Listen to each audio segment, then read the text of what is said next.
Good afternoon, ladies and gentlemen. You may have seen our speaker, Glenn Rifkin, somewhere around Newbury Court with his wife and his dog Lucy, visiting Fez and Jean Morse, his in-laws. Glenn has been a writer and a journalist for more than 4 decades, and he gasped when he told me that, and has been a contributing writer for the New York Times for 28 years.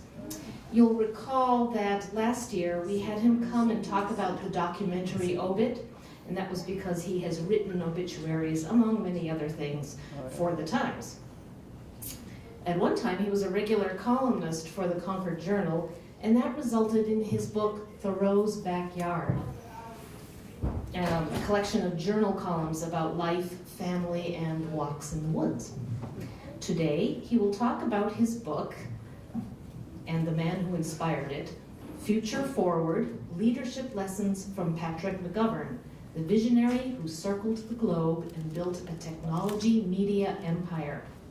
We have a handful of copies available for purchase for $30, cash or check. So now I hope you'll help me welcome Glenn Rifkin. Thank you, Jill. Hi, everybody. Thank you for having me here. It's great to see everyone. I'm Glenn Rifkin, or better known as Fez Morse's son-in-law, and I was pleased to be able to come here today and talk to you a little bit about my new book. This book just came out in the last couple of months, and it's been a long project. It started in January of 2017 and was published last year, late last year, so it represents quite a bit of work, and I wanted to start by asking if anybody in this room actually has heard of Patrick McGovern.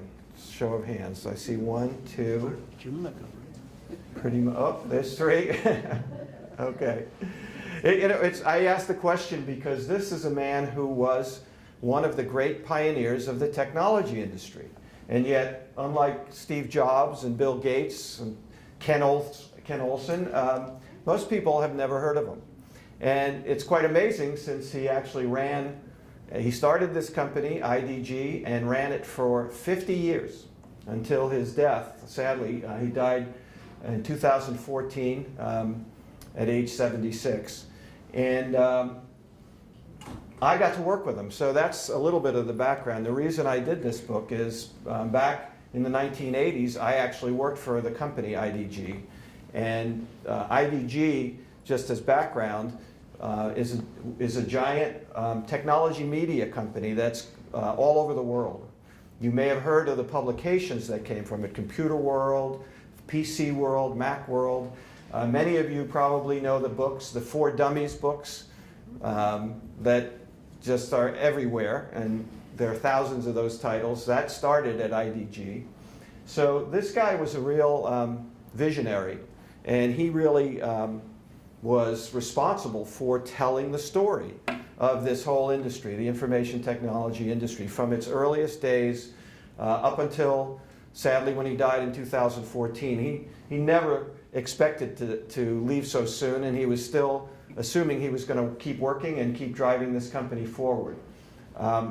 What I thought I would do to start is to read a little excerpt from the book, and then I could talk a little bit more about the purpose of the book. So let me do that first. This is the introduction. And as I said, I worked at this company. And so here we go. By Christmas of 1983, I had been working at Computer World for nearly a full year. For a technology neophyte, this immersion into the exploding computer industry was astonishing. A revolution was underway as personal computers, networks, and powerful new software applications were fueling a shift in both the business and personal sides of this world. Computers were moving from glass-enclosed data centers to individual desktops, and the implications were enormous. Being at Computer World, widely considered the Bible of the technology information marketplace, was a fortuitous happenstance, a front row perch from which to observe and meet the likes of Steve Jobs, Bill Gates, Larry Ellison, Thomas Watson Jr., Ken Olson, Mitchell Kapoor, and other industry heavyweights intent on changing the world. This was before the advent of Apple's Macintosh, Microsoft's Windows, the internet, smartphones, Wi-Fi, broadband, and the flood of technology-driven upheaval around the globe. But you could feel the earth moving, and there wasn't any doubt that something big was happening right at the tip of your keyboard. For journalists like me, whose careers were birthed when electric typewriters and whiteout were the de facto tools of the trade, this new era was exhilarating.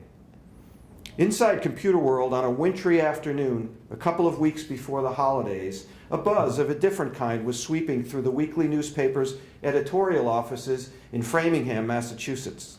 Word got out early in the day that Patrick J. McGovern, the formidable founder and CEO of our parent company, International Data Group, or IDG, was going to be making his annual holiday rounds. Although the several hundred staff members in the building were adults, the feeling could only be described as giddy, a childlike sense of anticipation that reminded me of grade school birthday parties. I had seen McGovern in the building a few times during the year, but we had yet to meet, and he had already taken on the Paul Bunyan-esque persona that turns ordinary business people into celebrities. Larger than life, he was a big man who stood 6'3" tall and had the burly build of an NFL linebacker. He had a loud, distinctive voice and laugh that could be heard across a huge room. When we got word that Pat was in the building, work essentially ceased. We stayed at our desks in the cubicles that dotted the newsroom, feigned effort, but accomplished little as Santa, in a dark blue suit and yellow tie, approached. To be clear, our excitement was not only due to the wide-eyed exuberance of celebrity worship. There was the mercenary Pavlovian vibe that emerged with the reality that Uncle Pat, as he was fondly called, had arrived with a Brinks truck loaded with some serious dough for each of us. He was here to hand out Christmas bonuses, and though the amount was meager compared to the six-figure bonanza bonuses of Wall Street investment bankers, it was a considerable sum for blue-collar journalists, production workers, and sales staff. That year, the bonus was equal to a month's pay, and that was a good reason to anticipate his arrival. What made the event more memorable was the fact that McGovern, a media mogul by any measure, a wealthy, self-made visionary who transformed the technology, information, and research industry, handed out every envelope personally. He stopped at every desk, greeted every individual by name, shook hands, chatted about their work, their families, their dreams, and left behind a glow of good feeling that dwarfed the money and created an indelible imprint.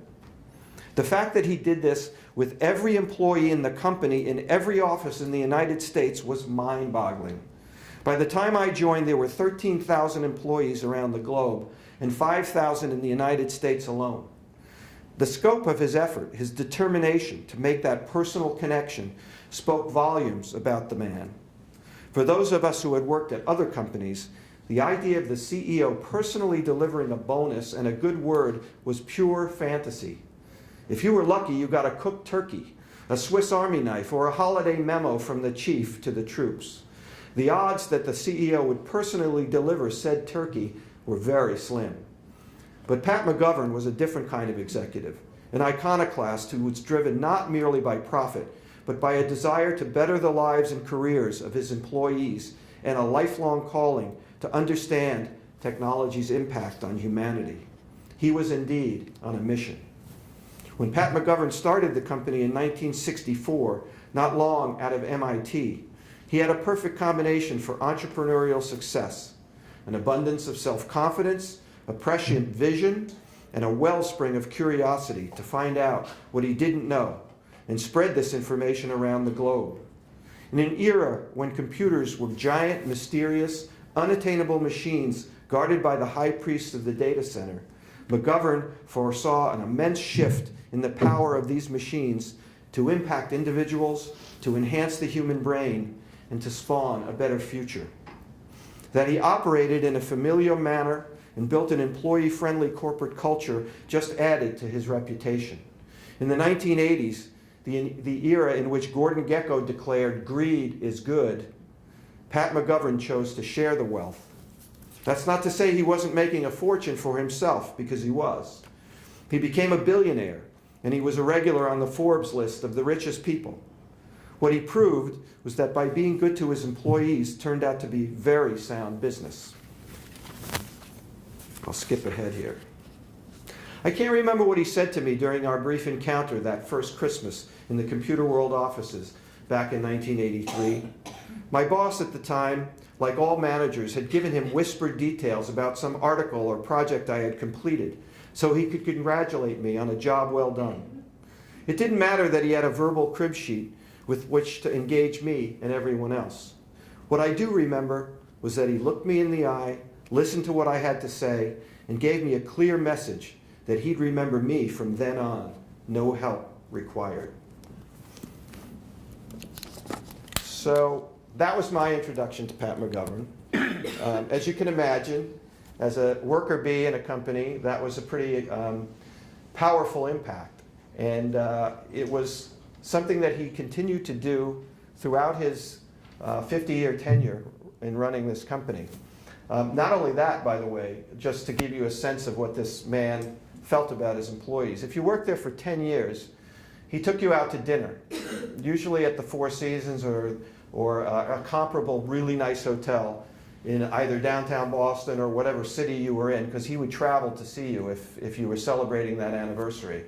One story that was told to me was he was in Tokyo, and he had a friend with him who was another businessman, and they took out 2 employees from the Tokyo office of IDG, and when they came out of the restaurant, it was pouring rain, just pouring rain, but there was a limo waiting out front, and the friend said, "Oh, this is great, just hop in this limo." And Pat said, "Oh, no, that's for them," and pointed to the employees, and this friend and he had to scramble and find a taxi cab in the pouring rain. Employees always came first. So let me give you a little background on how this book came about.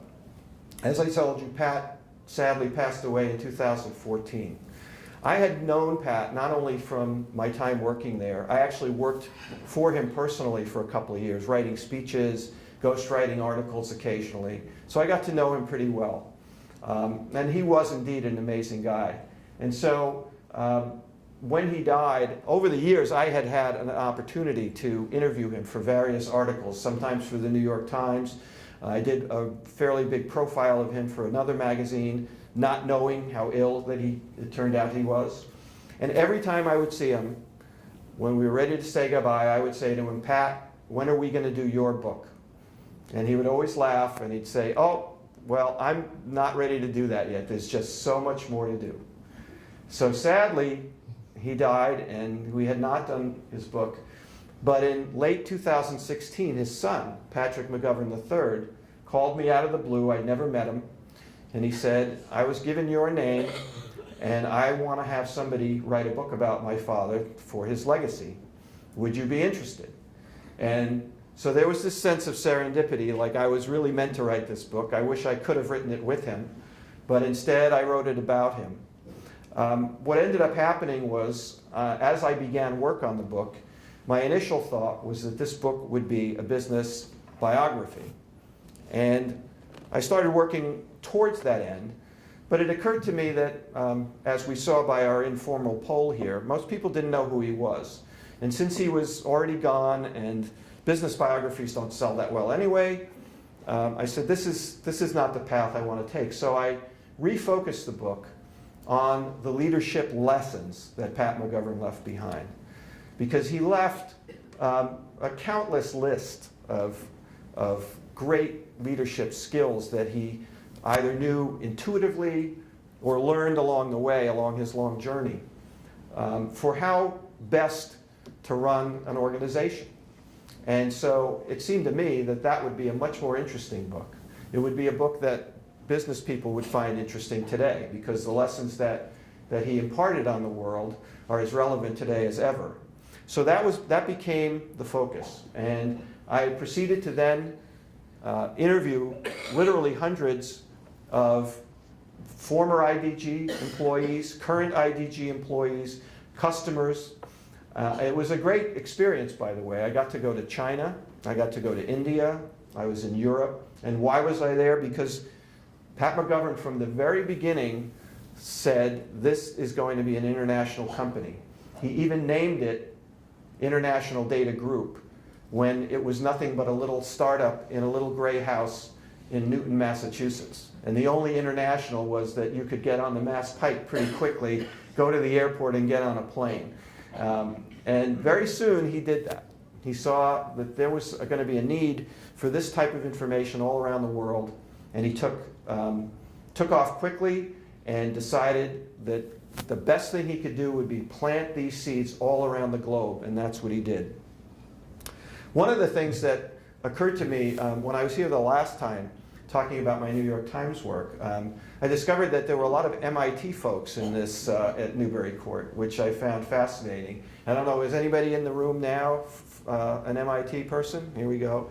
Yep, okay, here's several. So Pat McGovern was an MIT guy, and he loved MIT and was, it basically changed his life. He was a young man in Philadelphia going to an all-boys Catholic high school, but he was that classic, you know, when these successful entrepreneurs happen, when you go back to their childhood, there was just something a little different about them.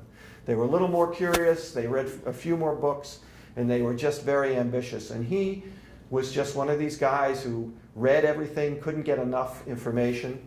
And when he was in high school in the mid-1950s, he read a book called Giant Brains, or Machines That Think. Now this book was not science fiction. It was written by a futurist who envisioned a time when computers could potentially mimic human beings' brains, and actually think. And this just turned on a light inside of Pat McGovern, and he thought this was about the greatest thing he'd ever heard. So he went out, bought some various pieces of material down at the hardware store, and he built his first computer in high school in the 1950s we're talking about. This is way before Apple had kits and there were things you could buy to do this. And he created a computer that actually played tic-tac-toe. And the computer was so good at tic-tac-toe that you couldn't beat it. And when his friends started to play it, they got frustrated really quickly because no one could win.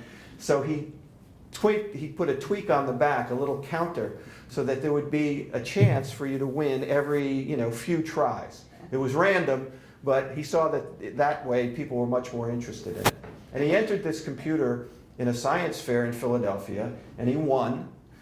And lo and behold, there were a couple of MIT alums going through this science fair. And when they saw this computer, they wanted to meet him. And they told him, you ought to come up to Cambridge. You should come to MIT. And, well, his eyes lit up because he was in a high school of 4,800 boys, and not a single one of them had ever gone to MIT from that high school. And it was a Jesuit high school, and the priest said to him, forget about that. Nobody from here can go to MIT. You should go to Villanova, maybe Notre Dame, try something like that. And McGovern said, no, I think I can do better than that. He got a full scholarship to MIT and came to Cambridge in the fall of 1955.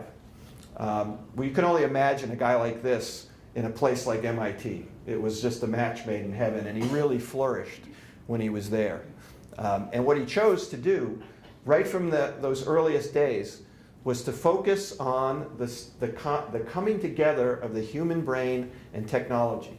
So he studied neuroscience and he studied computer science, with the thought that one day maybe this would all come together for him. And I will tell you that flashing way forward, after he had become a billionaire, always stayed tied very closely to MIT, he and his wife, Lori, gave $350 million to MIT in the year 2000, which at the time was the largest academic gift ever given to a college or university, for the creation of the McGovern Institute for Brain Research, which right now today is one of the leading brain research institutes in the world.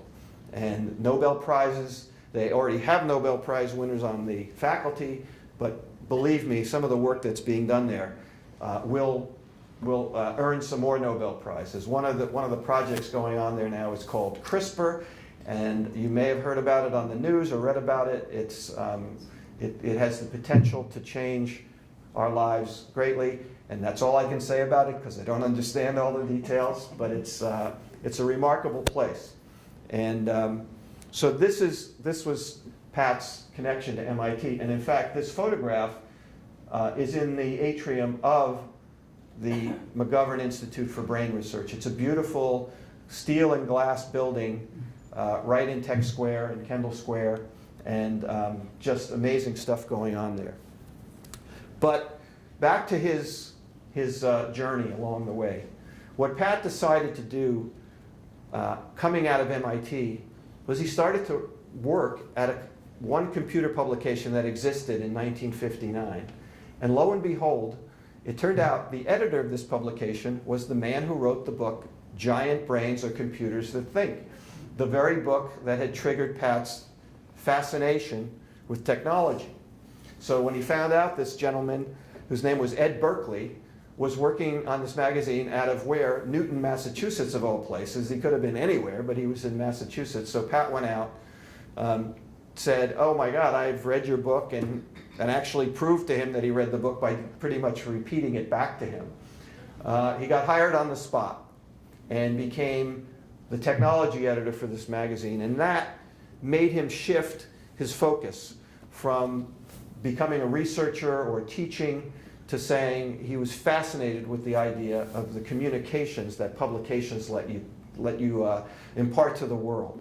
So he started to do reporting and writing. He took pictures. He was really all over the place with it. And it gave him an early immersion into the information technology world, which at the time was just really starting to get going. The 800-pound gorilla in that space was IBM, as we all know. There were other companies who have long since disappeared from the planet, Univac, RCA, Honeywell, some of these giant players at the time. But Pat was just fascinated by what was going on in this industry. And he decided that he was going to go down to New York one day in early 1964, and he was interviewing the CEO of Univac. And they were talking about the industry. And what Pat had observed was that a lot of these companies, the engineers were building products and then putting them in the marketplace without having any idea whether anyone wanted these products, whether they were of any use to anyone, and there was any possible market for those products. And Pat was just, being a smart guy, he told the guy at Univac, why is this going on? And the Univac CEO said, well, that's exactly my point. Why is that going on? If we could find somebody who could give us some information about what customers really want and what they're doing with computers and what they're using them for, I would pay good money for that. Well, you can only imagine the light bulb went on for Pat at that moment. And he said, well, I might be able to put something like that together for you. And the Univac guy said, well, that would be great. How much do you think you would charge for that? And Pat, saying he had no idea, he'd never done this before. He was making it up on the spot. He said, well, I could probably do it for, $15,000. This is 1964, remember. And the Univac CEO pounded the table. He was like, no, Pat, that's no good. And McGovern said, well, okay, I could probably find some high school students to help me, and I could do it for a little bit less.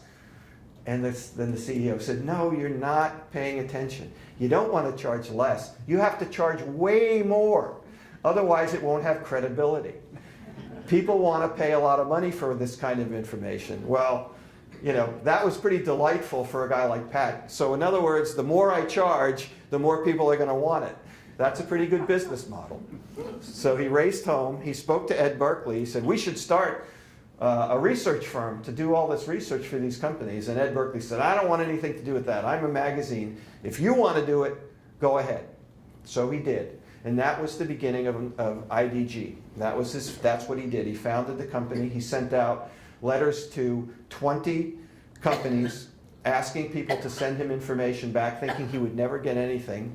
He was asking people to sign up for a newsletter that had yet to exist. And lo and behold, he started getting checks in the mail from 8 to 10 of these folks, and suddenly he had a company, he had a business. And as they say, the rest is history, because he built that into a going concern from 1964 to 1967. And in 1967, he had the idea that what the computer industry really needed was a weekly newspaper. A newspaper that would tell you what's going on with the giant computer makers, what the users are doing with their machines, reviews of machines. Strangely, this did not exist in the industry at that time. So he founded Computer World. Now, Computer World, for those of you who've never heard of it, really did, as I said in my reading, it became the Bible of the industry. When I joined in 1983, it was what we called the size of the Manhattan phone book. Unlike the New York Times, our motto was all the news that fits, we'll print. And we would just get press releases from companies and everything, because there was so many ads being sold, it was just a cash machine. And it was the basis of Computer World that really built the company to this, set the company in motion to become what it eventually was, which was a multi-billion-dollar global concern with publications all over the world. One of the lessons that I learned that Pat, and I knew it because I worked there so I could see it firsthand, one of his thoughts was that the philosophy of the company was, let's try it. He felt that great ideas would come from every corner of a company, from an organization, and the best thing you could do is encourage people to get out their thinking caps and start to come up with ideas, and not tell them that there's no room at the end for these kinds of things, but just instead to encourage people to do such things. One of the places that he got his first sense of that was in 1978. Pat was on a plane from Tokyo going to Moscow, but the plane was going to make a stopover in Beijing. Now, in 1978, first of all, Beijing was called Peking. Number two, China and the United States had no diplomatic relations, so you were actually not allowed to get off the plane in Beijing. You had no visa, you had no way to get anywhere into Beijing. But Pat McGovern, at 6'3", 200 and something pounds, decided he could be incognito enough to pull this off. So he went to the customs check at the Beijing airport, which was probably like a Quonset hut at the time, and somehow, not speaking any Chinese, and these guys didn't speak any English, he convinced them to let him have some kind of a day pass to go into the city. And there he was, this massive American businessman in a suit probably not unlike that one, wandering the streets of Beijing. Now, we're talking about just a few years after Mao died. This is the early days of the Deng Xiaoping era. So everyone was still wearing the same kind of uniform that folks wore in those days. It was a grim kind of gray city. There were camels and donkeys and carts in the streets of Beijing. There were very few cars. It was mostly carts and horses. And he wandered around the streets for the day, and he peeked into every bookstore that he could find to see people lined up trying to get as much information about the world as they could. And it just sparked within him that this was a market that he had to take part in. So when he got home, he told the board members that he had visited Beijing, and they were astonished that he had done this, because he probably should have been arrested and probably never seen again. Instead, he comes back with this idea, and 2 years later, in 1980, let's try it, he went back to Beijing. He met one of the members of the Ministry of Technology there, and within 6 months, he had a deal. He put in an investment of $250,000, and he had a deal in place to start publishing China Computer World, which started publishing in October of 1980. When he got home, and here's the best part, thinking he had this great coup, he found out there was a room at one of the hotels where there was a Wall Street Journal reporter working from Beijing at the time. So he wrote basically a press release announcing this breakthrough deal with IDG and China that they would start publishing this. And he slipped it under the door, thinking nothing would come of it. Well, it ended up in the US edition of the Wall Street Journal, which all of his board members read, and they were not pleased at all that he had done this without consulting the board. One said to him, if you do business with the commies, you're going to ruin our brand and put us out of business. And Pat just said, you know, you got to stick with me on this. That $250,000 investment eventually was worth $85 million, and way more than that today. IDG became the largest publisher in China. At one point, they were putting out 40 publications daily and weekly in China. The China Computer World was larger, had a bigger readership than the People's Daily over there at one point. And every publisher in the West that then decided they wanted to do business in China had to go through IDG. So they made a deal with Hearst. So National Geographic is published in China by IDG, Cosmopolitan, the whole list of magazines, that popular commercial magazines that are published come through IDG. And he wasn't done. He made 130 trips to China in his life. We calculated that that was something that would have, you know, figuring about 17, 18 hours each way on a plane to make that trip. He spent something like 3 or 4 full years of his life on a plane going to China. You have to do the math on it, but it was astounding. He loved Eastern cultures. He was fascinated by cultures all over the world. He was just this kind of sponge for information. He just soaked it up. And the people in China, the China Computer World employees, I was lucky enough when I went to Beijing for this book to meet 5 of the original China Computer World employees. We sat around the table. It was a rough interview, I have to say, because only one of them spoke even a tiny little bit of English, trying to translate for the others. But the message came across loud and clear that they loved this man. They loved him because he treated everyone over there with the same respect and dignity that he treated everyone that worked for him. There was no sense of, I'm the big American and I'm going to show you what to do. He would take part in all the meetings. When they would stop for lunch, he would go into the lunchroom with them and learn how to make dumplings, which, by the way, became one of his favorite dishes. He was that type of a leader. Just had no sense that CEOs had to be here and the workers had to be here. It was, he just wanted to be with the people who worked for him. The Let's Try It lesson, by the way, I mentioned the 4 Dummies books. There was a young man who had just started working at Computer World in 1990, and he was hired to start and be part of an IDG Books division. And he was working for 2 weeks. He was supposed to do sales, and 2 weeks into his job, the guy he was reporting to was asked to become an editor of one of IDG's other publications, and suddenly he was promoted to the head of this new book division. He was completely in over his head. He'd never had a profit and loss statement to work for, to be in charge of.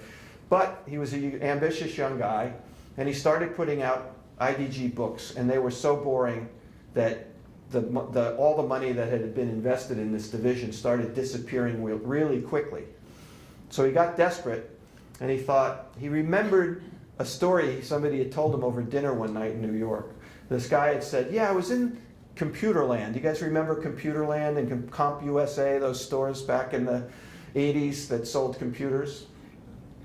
One guy was in the store, and Microsoft had just started to come out with MS-DOS, which was the operating system for its first personal computers. And this guy went up to the counter and he said to the clerk, you know, I need something that can help me understand this MS-DOS. You know, I just don't get this stuff. I need something like DOS for Dummies. And someone overheard this and told this fellow, John Kilcullen, this story.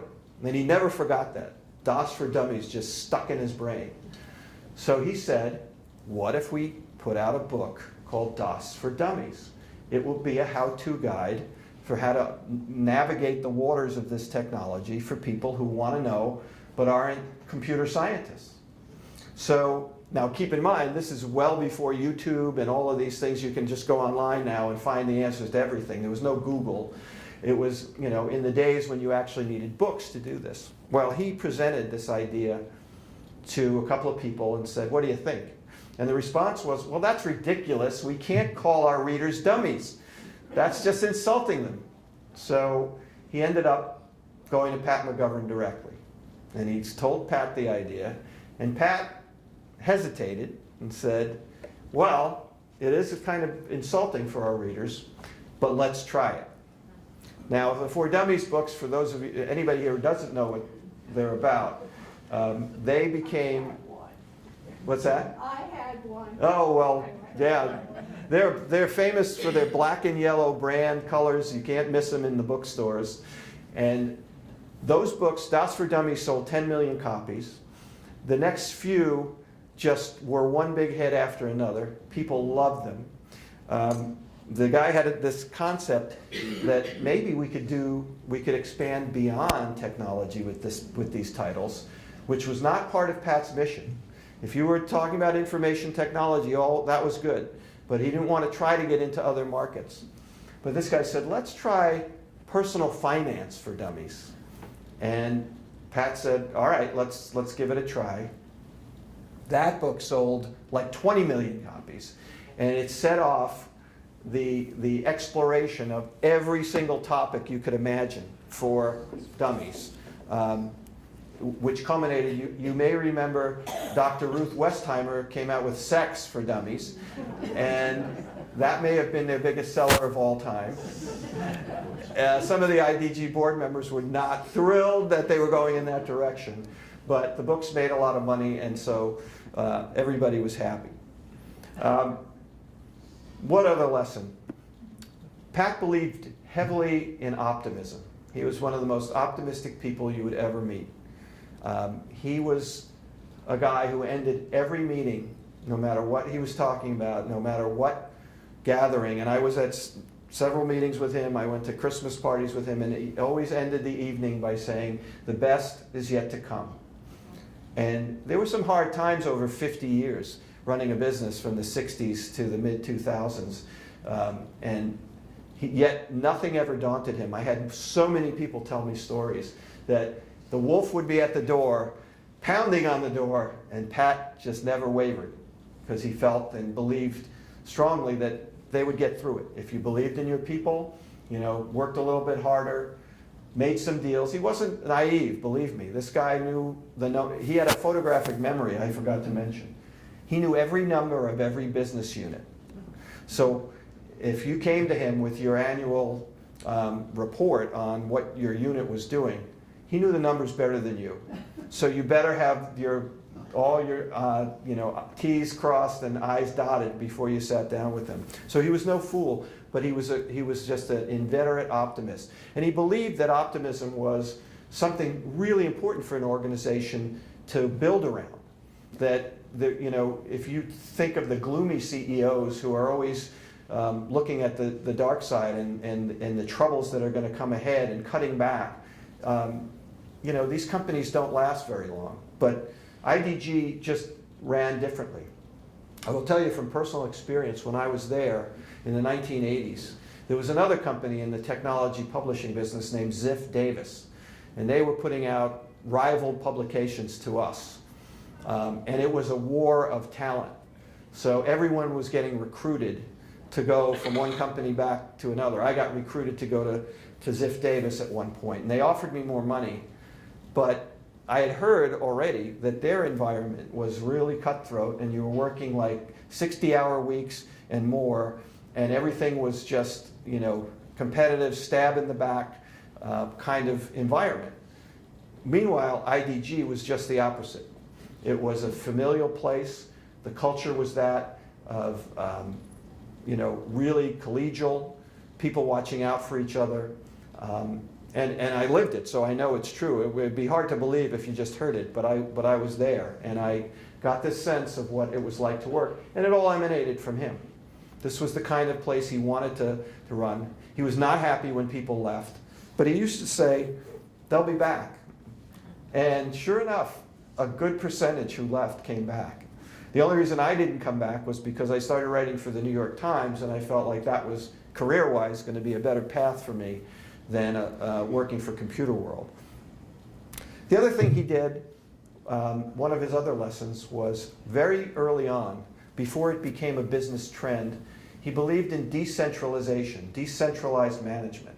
And what did that mean? It meant if you're going to set up shop in Bulgaria and Finland and Russia and South America, should that all be run from some central headquarters in Boston, or should it be run by the folks who are in that market, who know the market, know the people who are in the market and what they want and need? And he believed deeply in that. He said, everybody that we hire is going to manage their own unit, and as long as they make the numbers, they're good. I won't bother them. And he really stuck with that for his entire time as head of this company.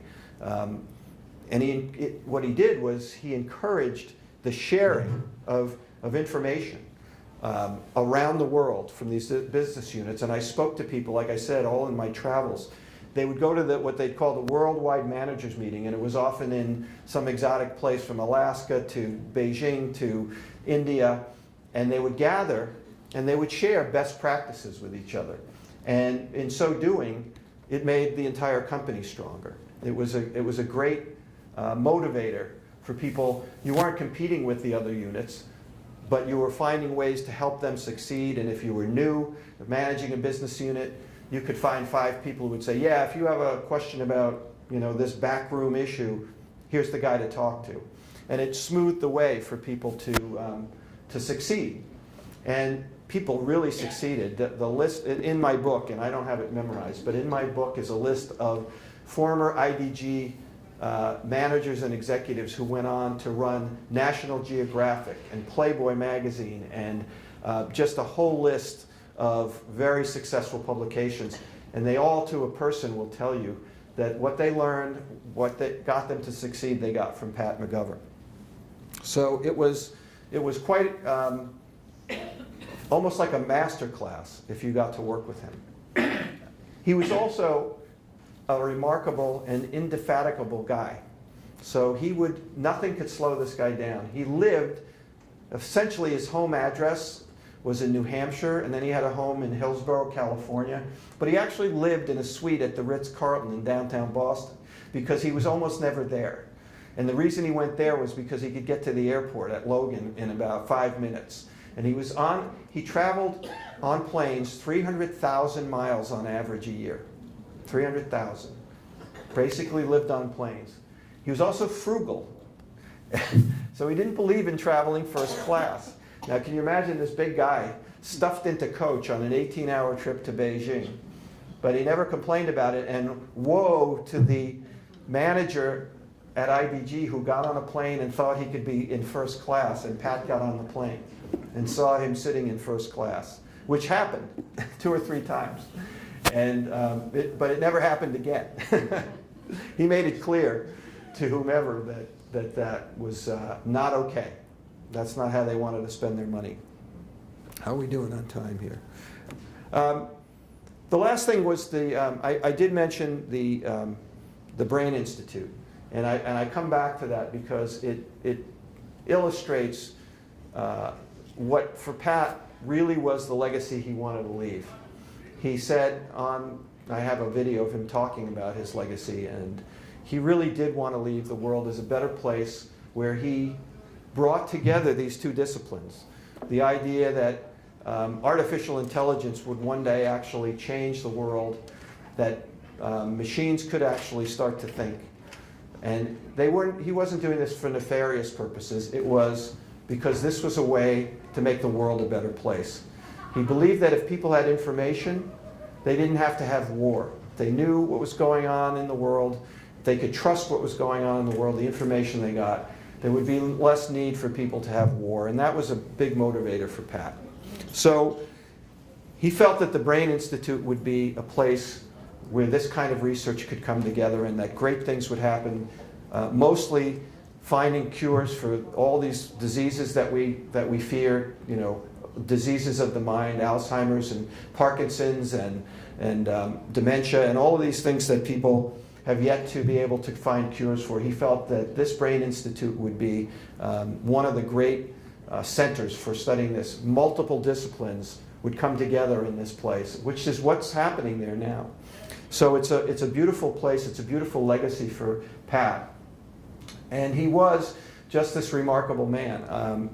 I've gotten to know and become friends with his son, and the apple didn't fall far from the tree, and it's been really a great journey to have this book come out.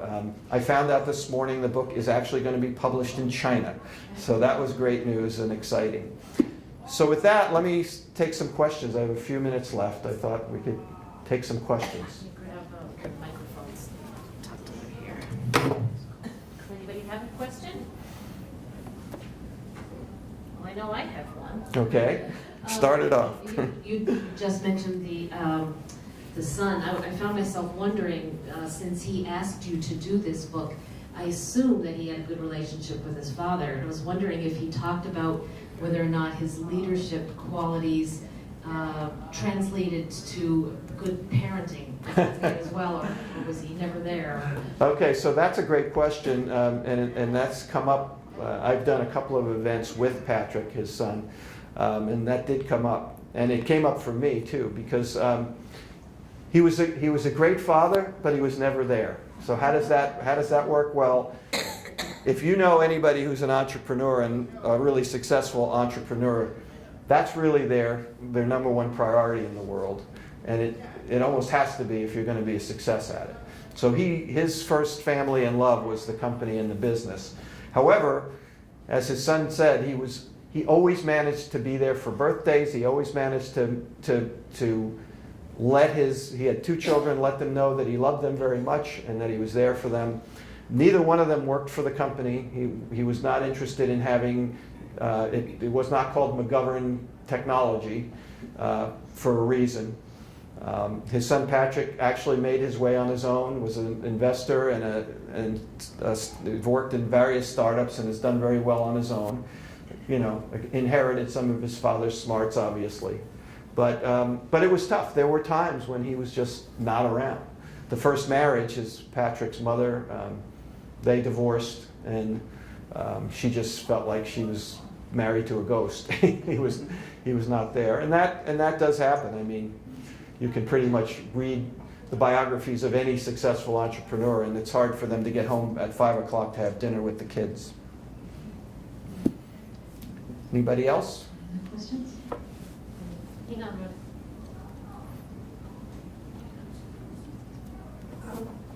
Hold it closer. I did my PhD thesis at Harvard, and the man I worked for started out at MIT, and he's a very well-known neuroscientist. Really? However, his name is Charles Gross, and he was in Princeton for most of his career. He did not get along well in Cambridge. And what I'm curious about is this Brain Institute open to people who aren't MIT faculty? Yes, it is. In fact, it was clear. I spoke to Pat about this before he had died. When I did this article, we talked about the Brain Institute, and he said, I didn't put this at MIT because I'm a grad, because I'm an alum.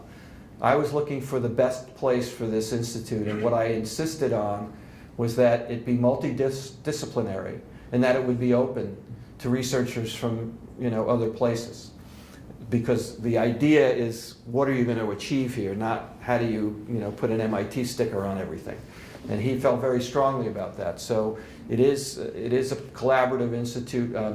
There's a guy, a young Asian researcher named Fang Zhang. I may be saying that wrong, but he's the guy who created the CRISPR technology.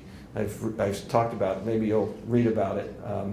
And he's associated with the Broad Institute, which is across the street from MIT, and he's also part of the faculty of the McGovern. So yes, very much so. And the best work that's going to come out of places like this, and that's what he did with CRISPR. He said, I'm going to put this out to the world so that everyone can work on it, because this has the potential to cure disease, to really change humanity as we know it. It's big time stuff, and he knew he was just never going to be able to do it alone in a lab in Cambridge. It had to be spread out and shared. CRISPR, is that gene editing? Yeah, it is. It's an acronym for something, but I'd have to Google it.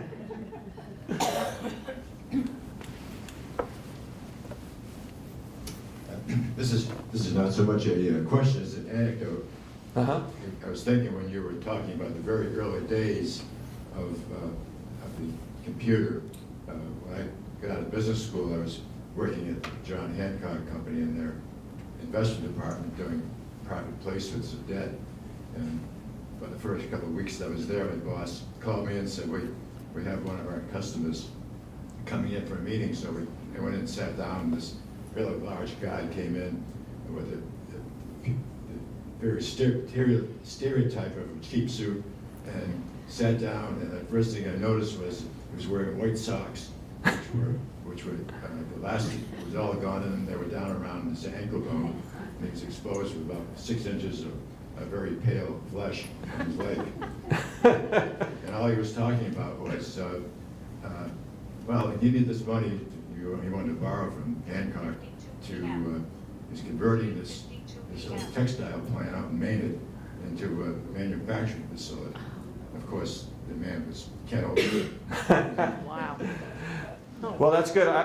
The very first book I wrote back in 1988 was about Ken Olson. It was called The Ultimate Entrepreneur, so that's a great story. I wish I had met you back then. I would have used that one. Yeah, the pipeline from MIT out to the world is pretty impressive, and you know, it's a lineage that just keeps going. It's an amazing place, and you know, obviously Pat was one of their favorite alumni, given everything he's accomplished. And when you give $350 million, they're really happy with you. It's a crazy thing. There is, by the way, it's going to be 5 years since he passed away on March 19th, and there's a symposium in his honor at MIT, at the Brain Institute, that Sunday and Monday, and so it should be interesting. I don't know whether the Boston Globe is going to cover it in any way. Probably not. I'm writing an op-ed piece for the Globe that I hope will be in that weekend. I haven't submitted it yet. I don't know whether they'll use it, but I'm hoping they will. I have to say, my last comment on this is I've written 13 books. I've written more byline stories than I could ever remember. As Jill said, I've been doing this a long time. This was one of the most joyful projects I ever worked on. There was just something about this man that was different. You can only imagine, as 40 plus years as a business writer, I've interviewed a lot of CEOs and I've written about a lot of CEOs. A lot of CEOs are not really nice people. Some of them are wonderful people, but a lot of them aren't. This guy, when the book was published, IDG threw a big party in honor of the book and really to honor Pat. And I went to that, and there were 250 people there. And I ended up signing books, and it was so exciting. I felt like a rock star signing my autograph. And every one of them told me how much they loved this guy. I mean, loved him, and how he changed their lives. And you know, that was just so moving to hear that, and to get the sense that one person could set out to really not just build a business where he made lots of money, but actually change the lives of his employees in a good way. That's a pretty good legacy. I think that's a good legacy to have, and it made me happy to write this book. And I've gotten that kind of reaction all over the country and all over the world when I've traveled for this book, that he left that behind, and it made it a joyful kind of experience to be able to write about him. I read Glenn's books, and he mentioned The Ultimate Entrepreneur. What he did is he explained that Ken Olson was the very finest entrepreneur in history. And if he published a book like that about you, I'd suggest you retire and leave town.